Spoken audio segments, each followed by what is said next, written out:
Expansion to 48 teams. Starting in 2026, the FIFA World Cup is going into mega mode. We're going from 32 teams to 48 teams, meaning more flags, more anthems, and definitely more heartbreak. It's like turning a tight group chat into a wild public discord. Way more people, way more drama. Instead of the old format, 8 groups of 4, we now get 12 groups of 4. Each team still plays 3 group stage matches. The top 2 teams in each group move on, plus the 8 best third placers, aka lucky survivors. That makes up a round of 32, and then it's knockout from there. In total, there'll be 104 matches, up from 64. So yeah, 40 extra games, meaning more late nights, more tiers, and more screamer goals. The tournament also stretches from 32 to 39 days, so get comfy. There was an older plan to use 3-team groups, but people said it could lead to shady match fixing. Imagine 2 teams vibing on match day 3 like, let's both tie so we both go through. FIFA wasn't having it, so they switched to this new 12x4 plan in 2023. Players will get the same rest and release time as before, so clubs won't throw a tantrum, and for fans, it's a buffet. More teams means more underdog stories, more global representation, and maybe your country finally making it, unless you're Liechtenstein. Group stage structure. Let's talk group stage, aka the appetizer before the knockout stage. For years, the World Cup rocked a neat and tidy setup. 8 groups of 4 teams, 3 games each, top 2 go through. Simple, clean, like a well-folded napkin at a fancy dinner. But in 2026, that napkin's getting supersized. We're moving to 12 groups of 4 teams. That's 48 teams, which means more nations, more matches, and more, wait, they qualified moments? It's like turning your Netflix plan from basic to premium and suddenly discovering way more shows that you didn't ask for, now you're watching. Every team still plays 3 group matches, but now instead of just the top 2 moving on, we also get the 8 best third-place teams sneaking through the back door into the round of 32. Yep, third place might still get you a ticket to the dance. Call it the C's get degrees of football. This new setup explodes the group stage match count from 48 to 72 games, turning your casual watch party into a full-on commitment. But hey, more chaos, more content, more fun. Underdogs now have more room to dream, and even mid-table squads have something to fight for till the end. And because FIFA ditched the old 3-team group idea, which screamed match-fixing danger, every team now plays on a level field. Last group games stay synchronized to avoid funny business. Qualification from group stage. So here's the glow-up. Back in the day, from France 98 to Qatar 22, if you didn't finish top 2 in your group, you packed your bags and went home. Third place? Congrats, you were just good enough to miss out. But in 2026, the World Cup is feeling a little more generous. We now have 12 groups of 4 teams, and not just the top 2 from each group make it through. Nope, 8 of the best third-place teams get a second chance to live their knockout dreams. It's like losing a game of musical chairs, but somehow still getting invited to the after-party. That takes us to a new round of 32, meaning double the knockouts from what we had before.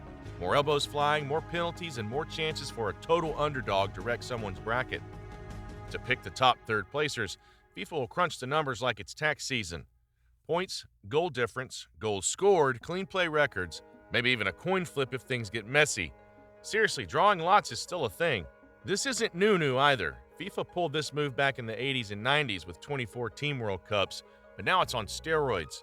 Think of it as retro, but with more glitter and better cameras. Either way, 2026 is shaping up to be chaos with a whistle, and we love it. Number of matches and duration. The 2026 World Cup isn't just bigger, it's supersized. Deluxe edition, now with 40% more football. Let's break it down. The number of matches is jumping from 64 to 104. That's not a tweak, that's a whole Netflix season's worth of extra games. Why? Because we got 42 teams, more groups, and a new round of 32 knockout round. Think of it like adding an extra level to your favorite game. Harder, longer, but oh so satisfying. Now with more games comes more time. The tournament stretches from 32 to 39 to 42 days. That's a whole extra week of shouting at TVs, emotional roller coasters, and group chats melting down. Your calendar's booked. Players used to win the whole thing in 7 matches, now it takes 8. That one extra game might sound small, but when you're sprinting 10 kilometers every 3 days and getting kicked in the shins for fun, it adds up. Teams will need bench depth, ice baths, and maybe even a yoga instructor. Abandonment of 3-team groups. So here's the tea.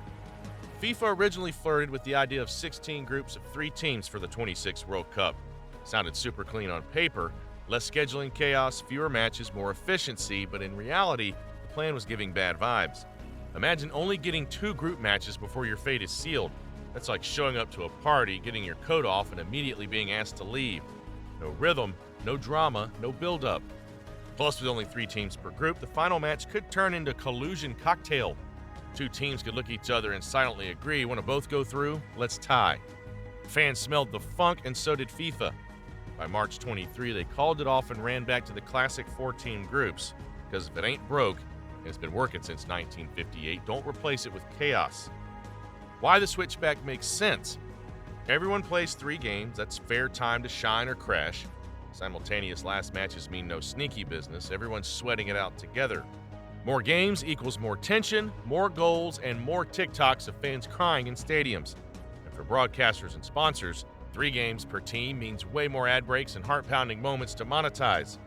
So yeah, 3-team groups got benched. The 4-team format is still the GOAT. More football, more fairness, and thankfully less math and match-fixing anxiety. Hosts and venues.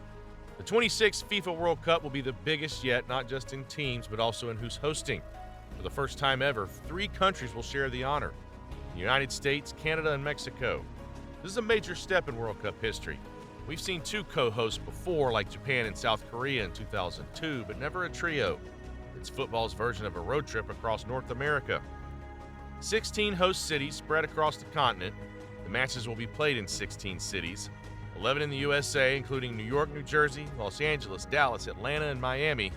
3 in Mexico, Mexico City, Guadalajara, and Monterrey. And 2 in Canada, Toronto and Vancouver. These stadiums are already big-time venues with solid reputations. No need to build shiny new ones just for the show. With games spread out across 3 massive countries, teams and fans will be clocking in some serious miles. The schedule allows extra days for rest and travel. It also spreads the excitement to more cities, boosting tourism and local pride. Each host nation is guaranteed to play at home during the group stage. Mexico in Group A, USA in Group B, and Canada in Group C. This helps with home support and fewer jet lag complaints. This setup reflects North American unity, giving Canada its first World Cup, and brings football to a wider, more diverse audience. Group draw and seeding. For the 26th World Cup, the group draw and seeding system has been adjusted to fit the expanded format and ensure fairness across all 48 teams. Seeding based on FIFA rankings, teams will be seeded using the most recent FIFA World Rankings before the tournament draw. Pot 1 holds the highest ranked teams, with the rest placed in pots 2, 3, and 4 in order. This helps spread out strong teams evenly across the 12 groups, so no one group isn't overloaded with top-tier talent. Continental rules to keep things balanced. A maximum of 2 European teams can be in the same group. For other regions, it's 1 team per group. This avoids having too many teams from the same continent in one group and ensures global variety. Host nation placement, with USA, Canada, and Mexico co-hosting the tournament, each is pre-assigned to a group. Mexico's Group A, USA Group B, and Canada's Group C. This means they play their group stage games at home, which is good news for their fans and probably their travel budgets. How the draw works. The official draw will happen after all teams have qualified. Teams are drawn 1 by 1 from each pot into the 12 groups. Continental rules and host placements are followed to avoid conflicts. And why this matters is it keeps groups balanced and fair, ensures hosts get their home advantage, and it keeps fans from saying, wow, that group is cursed. Simple, fair, and ready to set the stage. New tiebreaker and third-place ranking procedures. The 2026 World Cup, with its new 48-team format, brings updated rules for tiebreakers and third-place rankings. In the group stage, if teams are tied on points, FIFA uses a step-by-step system to rank them fairly. First comes goal difference. The total goals scored minus those conceded. If still tied, the team with the most goals scored moves ahead. Next is head-to-head performance, points earned, goal difference, and goals scored between the tied teams. If that's not enough, FIFA looks at fair play. Yellow and red cards add penalty points, and the cleaner teams rank higher. As a last resort, a drawing of lots decides who goes through, basically names out of a hat. With 12 groups in total, the 2 teams from each group, 24, automatically advance. The remaining 8 spots in the round of 32 go to the best third-place teams ranked across all groups. These are judged by most points, best goal difference, most goals scored, then fair play again, and finally drawing lots if needed. This setup, similar to what's used in the UEFA Euros, means a third-place finish isn't the end. If you perform well, you can still qualify. But with 12 third-place teams fighting for just 8 spots, every goal and every card matters. It's a system built for fairness, excitement, just a little bit of stress. So for teams hoping to advance, score often, defend well, behave nicely, and pray it doesn't come down to random chance. Qualification spots. With the World Cup expanding to 48 teams, the 26th edition brings a major shakeup in how spots are divided across the globe. For the first time ever, 3 nations, USA, Mexico, and Canada, automatically qualify as co-hosts, taking up 3 guaranteed spots under CONCACAF. To match the growth, every confederation gets a boost in their quota. Asia, the AFC, jumps from 4 to 8 spots. Africa, the CAF, climbs from 5 to 9. CONCACAF, North and Central America, gets 6, including the host. South America, CONMEBOL, rises to 6. Europe, UEFA, expands from 13 to 16. Oceania, OFC, finally gets 1 full spot, marking its first guaranteed entry. The reshuffle brings more representation to regions long underrepresented like Africa, Asia, and Oceania. For fans in those regions, the dream of qualifying just got a little closer and a lot more real. Now, about the final 2 spots. FIFA's tossing in a 6-team intercontinental playoff. 1 team each from AFC, CAF, CONMEBOL, CONCACAF, and OFC, plus 1 extra from the host region, CONCACAF, will face off in a mini-tournament in March of 26. The top 2 from that playoff will claim the last tickets to the party. Each region still manages its own qualifying process, with group stages, playoffs, or multi-round formats depending on the confederation. Europe does its classic group format. Africa, Asia, and South America have layered paths. In short, more chances, more nations, and a more global World Cup. Whether you're from Lagos, Lima, or Auckland, 2026 is calling. The World Cup's getting a major upgrade, and now you know how it works. So, 48 teams, 104 matches, 3 countries, and 1 very busy month of football. If that got you hyped or slightly overwhelmed, give this video a like and also subscribe to our channel, Soccer Deconstructed.